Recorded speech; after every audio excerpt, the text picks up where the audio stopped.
Assalamualaikum warahmatullahi wabarakatuh. Apa kabar anak-anak soleh dan soleha? Alhamdulillah bertemu kembali di pembelajaran tematik tema 4A. Kita mulai pembelajaran kita dengan membaca ayat Al-Basmalah. Bismillahirrahmanirrahim. Nah, kali ini kita akan membahas mengenai perambatan bunyi dan persatuan dalam keberagaman. Baik, yang pertama kita akan membahas mengenai perambatan bunyi. Perambatan bunyi sendiri adalah suatu perpindahan bunyi melalui suatu hambatan atau benda. Bunyi adalah suara yang dihasilkan dari benda yang bergetar. Sifat bunyi adalah dapat merambat. Bunyi dapat merambat melalui udara, air maupun benda padat. Kecepatan rambat bunyi tidak sama untuk setiap bahan, tergantung medianya. Kemudian kecepatan rambat bunyi dari yang cepat ke yang lambat adalah dimulai dari benda padat. Berarti benda padat ini yang tercepat. Kemudian berikutnya benda cair, lalu yang terakhir adalah benda gas atau melalui udara.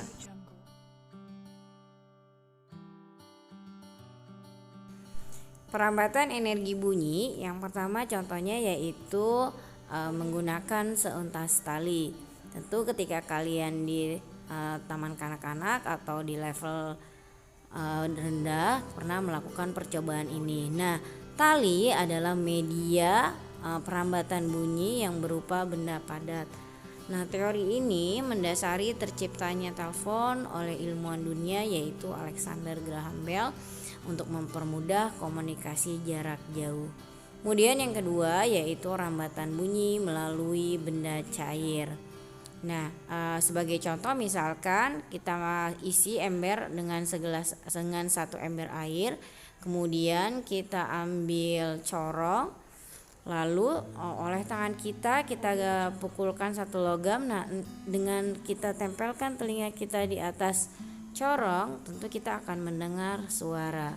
Nah, itu berarti bunyi melambat melalui benda cair. Kemudian yang berikutnya itu rambatan bunyi melalui udara. Contohnya yaitu ketika terjadi petir, maka suara manusia akan dapat mendengar suara petir tersebut, atau suara lolongan binatang di malam hari. Maka kita manusia akan dapat mendengar dengan jelas karena bunyi merambat melalui udara. Nah, ini adalah contoh bahwa bunyi merambat melalui benda cair.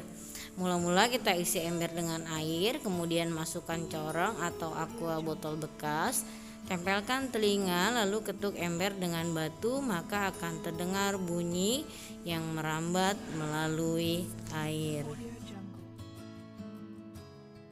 Contoh sikap menjaga persatuan dan kesatuan di lingkungan keluarga yaitu bekerja sama membersihkan rumah. Misalkan ibu memasak di dapur, kemudian kakak menyapu lantai, lalu adik menyiram tanaman. Artinya kita bersama-sama membersihkan lingkungan rumah.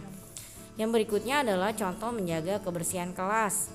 Misalkan di setiap kelas tuh setiap anak mempunyai peran, ada yang menyapu, kemudian membersihkan meja, membersihkan vas bunga, ada yang mengelap jendela, karena pada dasarnya kebersihan kelas adalah menjadi tanggung jawab warga kelas.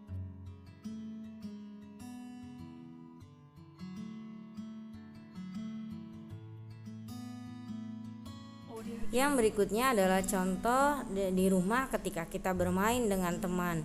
Semuanya bermain dengan rukun, bermain bersama dengan gembira, tidak saling bully dan saling menghina. Itu artinya persatuan dalam lingkungan rumah.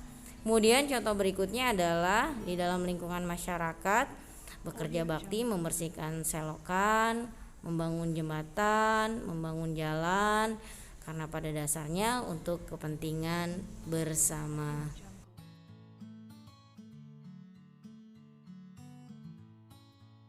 Mengenai persatuan dalam keberagaman, Allah sudah menjelaskannya di dalam Al-Quran, di dalam surat Al-Hujurat ayat 13 yang artinya, hai manusia, Sesungguhnya kami ciptakan kamu dari seorang laki-laki dan seorang perempuan dan menjadikan kamu berbangsa-bangsa dan bersuku-suku supaya kamu saling mengenal.